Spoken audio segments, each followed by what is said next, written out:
It's been almost a year since Edward Snowden ignited a firestorm over mass surveillance conducted by the NSA. But the NSA is not the only agency tracking us. Tonight, we began an America Tonight special series on privacy.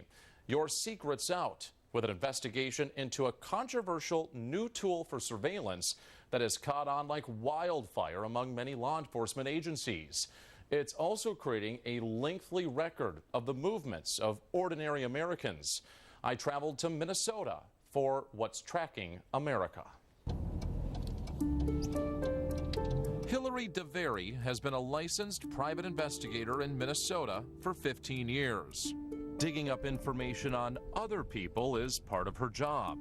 But last year, a shocking discovery when the tables turned on her. It just came out of the blue in the mail one day. John and I both received separate letters stating that an individual from the DNR accessed our driver's license information and has subsequently been terminated from his position. John Hunt, a former employee at the Minnesota Department of Natural Resources, is accused of making 19,000 queries of protected driver's license records, mostly women, and saving some of their photos on his computer. DeVary says it was creepy, and it got a lot worse. It opened a whole can of worms. Yes. Pandora's box. I mean, it was just... We were in shock. She and her husband, John, also a private eye, requested an audit of who else had looked up their private data. They got back these stacks of records. All the cities that had looked up our information, the city we live in, the amount of times that our private information was accessed. What did you find out? We had numerous queries. How many? Oh, I think total with both of us, 1,400. 1,400? Yep. They looked up your information 1,400 times. Do you have any idea why? That's what we want to know. The DeVarys discovered a spike in activity when Hillary was featured on the local paper's front page. The focus of the article, busting a cheating spouse. In a matter of days, dozens of law enforcement agents, even someone at the post office, looked up her DMV data. Is it a pretty girl? They just want to And they want to know more where I about live. that pretty girl? And that is what scares me. I've got kids now, and... Is it uncomfortable living here? I think that we don't know how far it's going to go. You feel like you're being monitored. The DeVarys were unwitting victims of one of the most widespread cases of data abuse in the state's history. And they weren't alone. An ex-police officer, a former police union lawyer, and a local news anchor all had hundreds of unusual inquiries. We have paid out tens of millions of dollars in the last 5 years because of representatives of government that have illegally searched data. John Lesh is a representative in the state legislature. In the wake of these stories, a state audit found that fully half of the state's law enforcement employees were likely accessing state databases for questionable reasons. And what worries him even more is new surveillance technology called ALPR, or Automated License Plate Readers. This technology allowed law enforcement to do something completely different, which is essentially dragnet the entire population. Mounted in public places or on law enforcement vehicles, ALPR devices scan the license plate of every car that passes. Each device can scan thousands of plates per minute, check each plate against a hot list of stolen cars or wanted persons.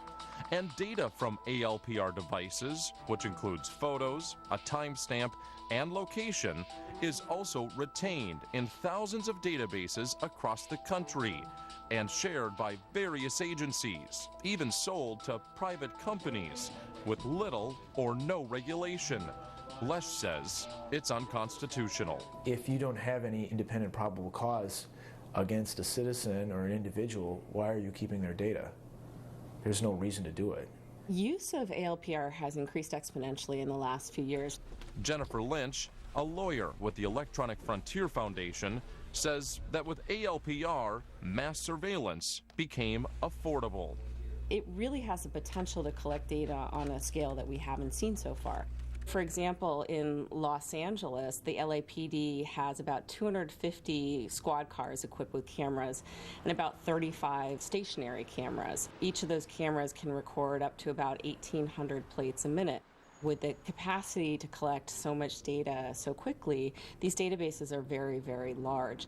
Large, and according to Lynch, way too invasive. If a license plate camera picks up your license plate many times during a week, then it can pinpoint your location and chart your pathway through your life. Now that can reveal some very sensitive information.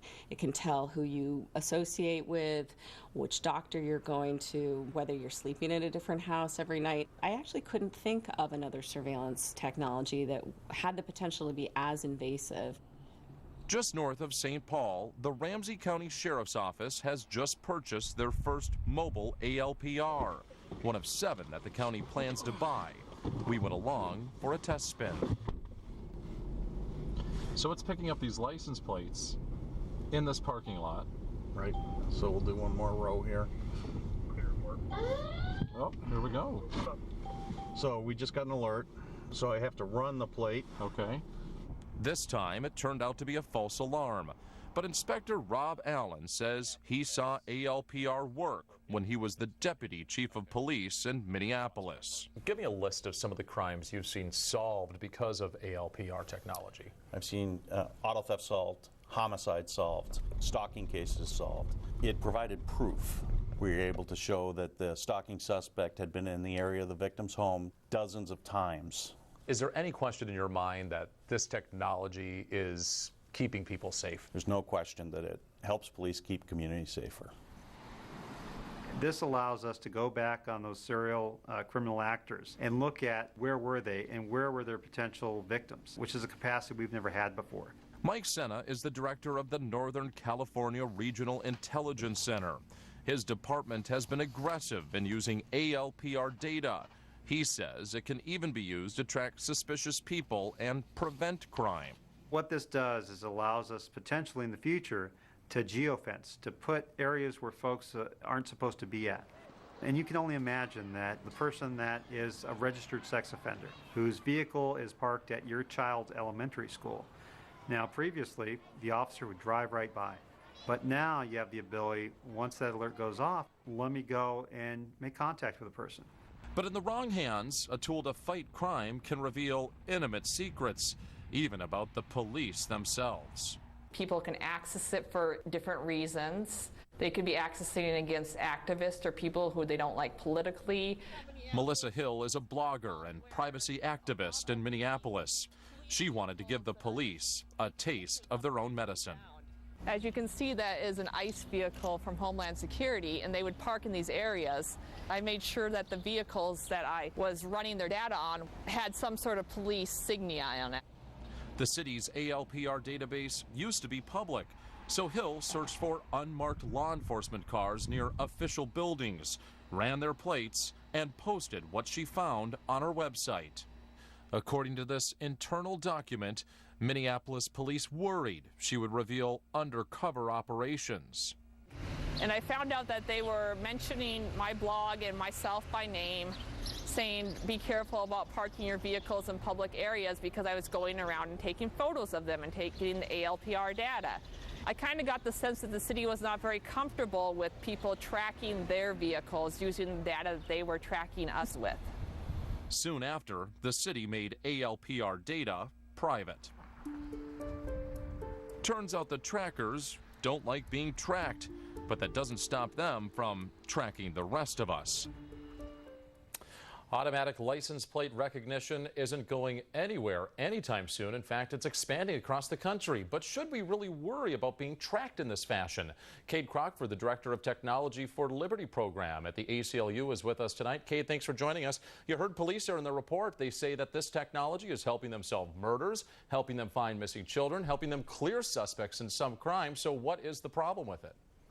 There are really two ways that you can use license plate reader technology, and in the clips that you just played, the officers were conflating those two ways, and they're very, very different.